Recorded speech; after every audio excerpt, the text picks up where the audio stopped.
മഴയ്ക്ക് ശമനമായതോടെ കോഴിക്കോട് ജില്ലയിലെ ദുരിതാശ്വാസ ക്യാമ്പുകളിൽ കഴിയുന്ന കുടുംബങ്ങൾ വീടുകളിലേക്ക് മടങ്ങിത്തുടങ്ങി. വൈദ്യുതിയും കുടിവെള്ളവുമില്ലാത്തത് മടങ്ങിയെത്തിയ കുടുംബങ്ങൾക്ക് പ്രതിസന്ധിയാണ്.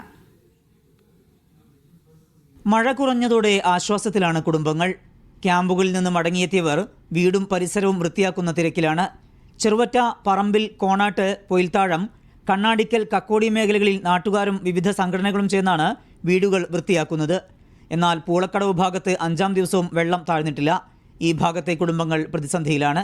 ഇതിപ്പം മഴ തുടങ്ങി അന്ന് മുതലേ വെള്ളം തന്നെ. നമ്മുടെ വീടെല്ലാം വെള്ളത്തിലാണ്. കുറേ വീട് പൂളക്കടവ് കംപ്ലീറ്റ് വീടുകളെല്ലാം വെള്ളത്തിലാണ്. 2018 ശേഷം ഇങ്ങനത്തെ വെള്ളപ്പൊക്കം ആദ്യമായിട്ടാണ്. അല്ലാണ്ട് അല്ലാത്ത സമയങ്ങളിലൊക്കെ എന്തായാലും ഇവിടെ വരെയൊക്കെ കയറലുണ്ട്. പക്ഷെ ഇത്രയും കൂടുതലായിട്ട് ഉണ്ടാവില്ല.